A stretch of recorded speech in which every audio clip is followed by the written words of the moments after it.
आज इस वीडियो में हम स्टार्ट करने वाले हैं अपने नए टॉपिक जो कि आपका है कंटेनर, आपकी क्लासेस और आईडी। HTML में है ना अधिकतर जो यूज़ होंगे आपका इन्हीं का सबसे ज़्यादा यूज़ कर रहे होंगे। आइए इनको समझ लेते हैं। सबसे पहले हम बात करेंगे कंटेनर में है ना आपका आता है डिव। डिव की बात कर लेते हैं तो div element is use as a container for the HTML element. Div हमारा क्या है, हमारा डिव एक कंटेनर हो गया जिसमें आप है ना HTML के अलग अलग जो टैग्स हैं उन्हें इसमें है ना इंसर्ट कर सकते हैं। किस तरीके से इंसर्ट कर सकते हैं बताते हैं। जैसे आपने है ना एक डिव क्रिएट कर लिया और आप है ना जब कंट्रोल एस करेंगे सेव करेंगे तो आपके है ना वेब पेज पे यानी ब्राउज़र पे कुछ भी रेंडर नहीं होगा। बट आप है ना इसके अंदर आप अगर जो भी टैगों को और इंसर्ट करेंगे तो वो सेक्शन आप है ना क्रिएट कर सकते हैं वेब पेज पे। जैसे कि आपने है ना H1 है ना आपको डालना है तो आप है ना इसमें है ना H1 टैग को यहाँ पे इंसर्ट करेंगे और फिर इसमें है ना आपकी प्रॉपर्टी को डिफाइन करेंगे और वो आपका प्रॉपर्टी आपके वेब पेज पे है ना रेंडर हो जाएगी यानी कि डिस्प्ले हो जाएगी। इस तरीके से आप है ना डिव का यूज़ करते हैं। डिव हमारा है ना एक है ना कंटेनर समझिए। कंटेनर मतलब कि आपका एक खाली बॉक्स समझिए जिसमें आप है ना अलग अलग प्रॉपर्टी को इंसर्ट करते चले जाएंगे और वो प्रॉपर्टी आपके है ना वेब पेज पे है ना रेंडर होती चली जाएंगी। इसमें एक चीज़ है कि आप इसमें कंफ्यूजन नहीं होंगे। जैसे कि आपका है ना सिमेंटिक टैग है और आपका है ना डिव है, ये आपका सेम नहीं माने जाएंगे। यानी अगर आपसे कह दिया जाए कि अगर क्या डिव आपका है ना सिमेंटिक टैग है तो आप कहेंगे नहीं, क्योंकि ये आपका सिमेंटिक टैग नहीं कहलाएगा, क्योंकि ये आपका कोई भी वेब पेज का सेक्शन डिस्क्राइब नहीं करता है। ये आपका जेनरिक टैग है, ये आपका खाली एक कंटेनर है जो कि आपका है ना जिसमें आपका है ना एलिमेंट इसमें है ना टैगों को इंसर्ट करते चले जाएंगे, वो वेब पेज पे आपका डिस्प्ले होगा। ये किसी वेब पेज के है ना सेक्शन को है ना आपको एक्सप्लेन कर नहीं करेगा या डिस्क्राइब नहीं करेगा। आई होप आप समझ गए होंगे। आप चलते हैं अपने नेक्स्ट टॉपिक की तरफ। डिव की एक और प्रॉपर्टी होती है आपका, ये क्या होता है, डिव हमारा है ना ब्लॉक एलिमेंट होता है। आपको इनलाइन एलिमेंट ऑलरेडी बता चुके हैं, आपको ब्लॉक एलिमेंट ऑलरेडी बता चुके हुए हैं। आपका इनलाइन एलिमेंट क्या होते हैं, जो आपका है ना कंटेंट के हिसाब से है ना स्पेस ऑक्यूपाइड करते हैं हॉरिजॉन्टली वेब पेज पे, वो हमारे क्या होते हैं इनलाइन एलिमेंट कहलाते हैं। ब्लॉक एलिमेंट की बात करें तो ब्लॉक एलिमेंट आपका है ना स्पेस पूरा हॉरिजॉन्टली ऑक्यूपाइड करते हैं, चाहे आपका कंटेंट का साइज कुछ भी रहा हो। तो है ना आपका वो कौन से होते हैं, ब्लॉक एलिमेंट होते हैं।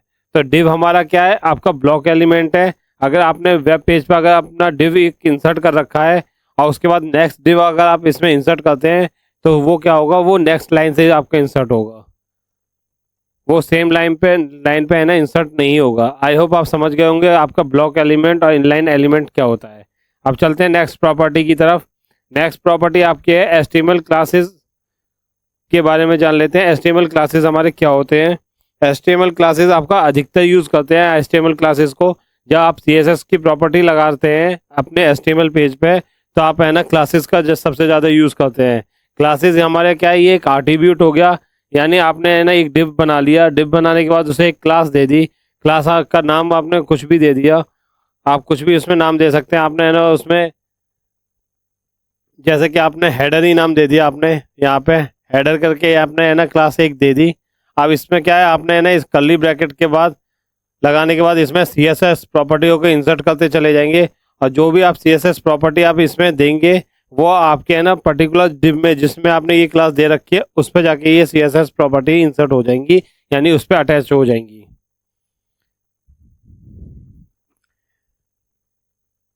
डेफिनेशन की बात करें तो HTML classes attribute is used to specify a class for an HTML element. यानी आपके HTML एलिमेंट की है ना मल्टीपल HTML एलिमेंट है, उनकी क्लास को ये डिफाइन करती है।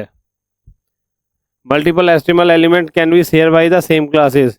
आपके जो मल्टीपल HTML होते हैं, मल्टीपल HTML टैग जो होंगे वो आपको है ना सेम क्लासेस है ना आपके शेयर कर सकते हैं। यानी आप है ना एक क्लासेस को मल्टीपल एलिमेंट पे अप्लाई कर सकते हैं।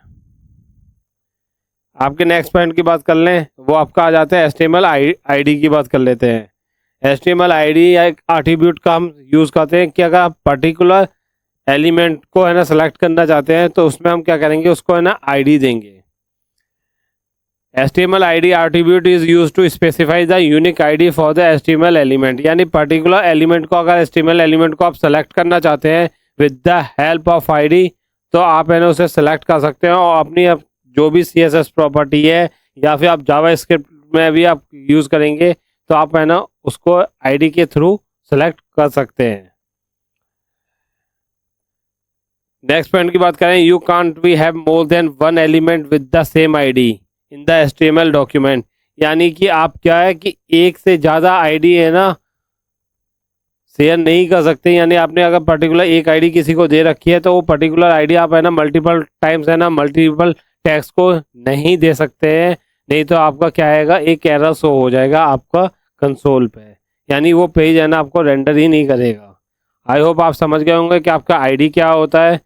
एक बार अपने कंप्यूटर स्क्रीन पे जाके है ना इनकी सारी प्रॉपर्टी को एक्सप्लोर कर लेते हैं और देखते हैं किस तरीके से अलग अलग प्रॉपर्टी आप है ना इस पे इंसर्ट कर सकते हैं। जैसे कि हम सबसे पहले अपने VS कोड में आएंगे, बॉयलर प्लेट को इसमें इंसर्ट कर देंगे। बॉयलर प्लेट को इंसर्ट करने के बाद अपने बॉडी सेक्शन में आ जाएंगे। बॉडी सेक्शन में आने के बाद H1 को यहाँ पे इंसर्ट कर देते हैं। इसमें लिख देते हैं आप हेडिंग। फिर नेक्स्ट आप है ना इसमें यहाँ पे है ना पैराग्राफ को इंसर्ट कर देते हैं। पैराग्राफ के टैग को यहाँ पे इंसर्ट कर दिया। इसमें एक शॉर्ट हैंड होता है, आप उसे लॉरेम यहाँ पे लगाएंगे और जितने वर्ड के आपको है ना इंसर्ट करना है न्यूमेरिकल वैल्यू यहाँ पे देंगे, एंटर प्रेस करेंगे तो आपके है ना एक पैराग्राफ इंसर्ट हो चुका है। इसके बाद इसको कॉपी करेंगे, इसे कॉपी करेंगे। कॉपी करने के बाद हम क्या करेंगे, इसे है ना मल्टीपल टाइम्स है ना पेस्ट करेंगे। कंट्रोल+S प्रेस करेंगे, अपने ब्राउजर पर जाके एक बार देखते हैं तो आपका है ना एक पैराग्राफ यहाँ पे है ना इंसर्ट हो रहे हैं। अब हम है ना यहाँ पे है ना पर्टिकुलर इन्हीं सब पे है ना कोई क्लासेस लगा के अब जैसे इन पे CSS प्रॉपर्टी लगाएं तो अब है ना हम यहाँ पे पहले वाले पैराग्राफ पे है ना CSS प्रॉपर्टी लगाते हैं। यहाँ पे स्टाइल एट्रीब्यूट की हेल्प से यहाँ पे हमने कर दिया कलर, टेक्स्ट कलर हम यहाँ पे है ना सिलेक्ट करते हैं, इसको हमने कर दिया रेड। रेड करने के बाद कंट्रोल+S प्रेस करेंगे तो आप देखेंगे आपका पहला जो पैराग्राफ है उसके जितने भी फॉन्ट हैं आपके है ना क्या किस कलर के हो गए हैं, वो रेड कलर के हो गए हैं। आपके जिस कलर के हैं ना फॉन्ट के कलर हो गए। अब हम चाहते हैं कि ये आपके सभी पैराग्राफ पे जाके है ना रेड हो जाएं, तो आपको क्या करना पड़ेगा, हर एक पे जाके है ना ये CSS प्रॉपर्टी देनी पड़ेगी। यहाँ पे आप क्या करेंगे, स्टाइल टाइप करेंगे। स्टाइल टाइप करने के बाद यहाँ पे है ना रेड टाइप करेंगे। कलर प्रॉपर्टी को यहाँ पे CSS के इंसर्ट करेंगे, यहाँ पे रेड टाइप करेंगे, कंट्रोल+S करेंगे तो आपको है ना यहाँ वाला भी हो गया। इस तरीके से आपको है ना पर्टिकुलर हर एक को सिलेक्ट जाके करना पड़ेगा और इसमें आपको है ना बहुत टाइम लग जाएगा। तो इसके लिए हम क्या करेंगे, एक शॉर्ट हैंड का यूज़ करेंगे क्लास का या एट्रीब्यूट का। क्लास एट्रीब्यूट को किस तरीके से यूज़ करते हैं आइए देखते हैं। हम क्या करेंगे, अपने है ना हेड सेक्शन में चले जाएंगे। हेड सेक्शन में जाने के बाद यहाँ पे हम क्या करेंगे, एक स्टाइल नाम के टैग को यहाँ पे इंसर्ट करेंगे।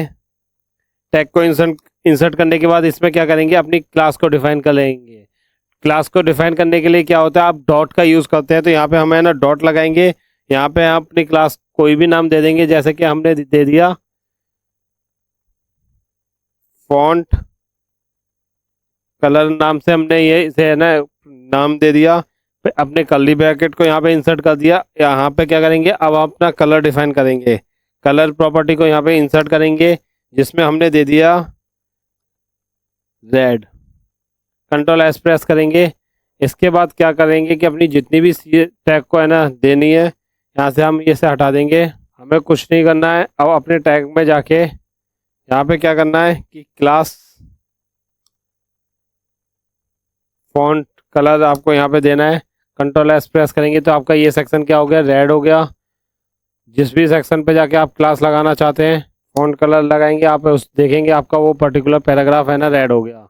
आप ऐसा भी नहीं करना चाहते, सभी को अगर रेड करना चाहते हैं तो उसके लिए क्या करेंगे, अपने बॉडी सेक्शन में जाएंगे, यहाँ पे क्लास देंगे, फॉन्ट कलर यहाँ पे देंगे, कंट्रोल+S प्रेस करेंगे, वापस अपने ब्राउज़र पे जाएंगे तो आपके सभी पे है ना क्या हो गया, आपके सभी फॉन्ट कलर क्या हो गए, रेड हो गए।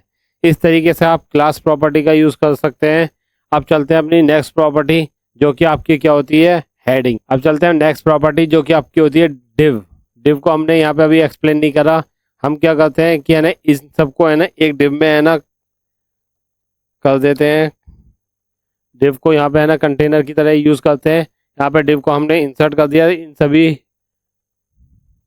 जितनी भी हेडिंग है इन सभी को हमने एक डिव के अंदर पैक कर दिया। कंट्रोल एस प्रेस करेंगे। पैक करने के बाद हम क्या करेंगे, जो आपने बॉडी सेक्शन पे है ना CSS प्रॉपर्टी दी थी, यानी जो क्लास यहाँ पे इंसर्ट करी थी, उसे यहाँ से हटा देते हैं और अपनी क्लास को यहाँ पे इंसर्ट कर देते हैं। कंट्रोल एस प्रेस करेंगे, वापस जाएंगे तो आपका कोई भी चेंजेस नहीं दिख रहा होगा। इस तरीके से आप अपने डिव का यूज़ कर सकते हैं कि आपका क्या हो गया, एक डिव है ना एक कंटेनर होता है जिससे आपने है ना पूरे HTML टैग को है ना आप अपने पैक कर सकते हैं, यानी अलग अलग डिव है ना यहाँ पे लगा के अपने अलग अलग सेक्शन को है ना पैक कर सकते हैं।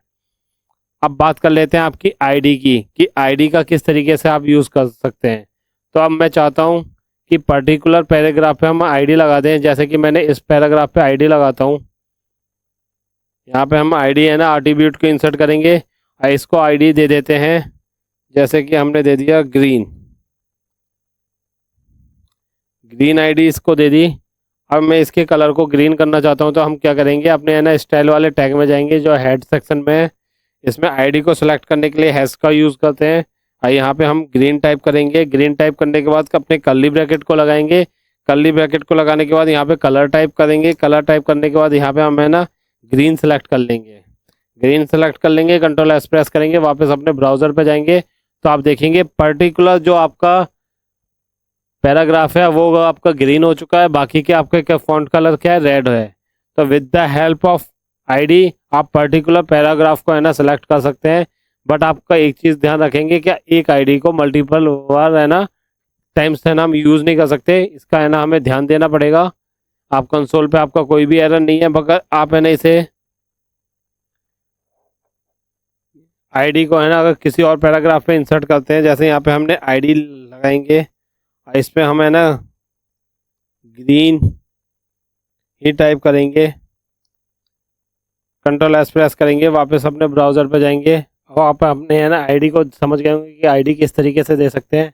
अब नेक्स्ट प्रॉपर्टी हम जान लेते हैं कि आप है ना मल्टीपल क्लासेस है ना किस तरीके से आप है ना दे सकते हैं, इसे समझ लेते हैं। जैसे कि आपने ना यहाँ पे एक क्लास क्रिएट कर ले रहे हैं, डॉट फॉन्ट साइज करके आपने है ना एक है ना क्लास क्रिएट कर ली। इसमें क्या करेंगे, आप है ना फॉन्ट साइज को है ना क्या करेंगे, थोड़ा 50 पिक्सल का यहाँ पे वैल्यू पास कर देंगे। अब हम फॉन्ट साइज को अगर देना चाहते हैं तो किस तरीके से दे सकते हैं, तो यहाँ पे क्या करेंगे, खाली क्लास वाले सेक्शन में जाएंगे, एक स्पेस इंसर्ट करेंगे, यहाँ पे अपना फॉन्ट साइज वाले क्लास को सिलेक्ट करेंगे, कंट्रोल एस करेंगे तो आप देखेंगे आपके है ना फॉन्ट साइज क्या है ना इंक्रीज कर गया है। इस तरीके से आप है ना फॉन्ट साइज वाली प्रॉपर्टी को भी आपने यहाँ पे लगा दिया है। तो इस तरीके से आप मल्टीपल है ना प्रॉपर्टी भी आप अपनी यानी मल्टीपल क्लासेस भी आप है ना इंसर्ट कर सकते हैं। आई होप आपको समझ में आ गया होगा आपका क्लासेस आईडी और डिव किस तरीके से यूज होता है। अब चलते हैं अपने नेक्स्ट टॉपिक की तरफ।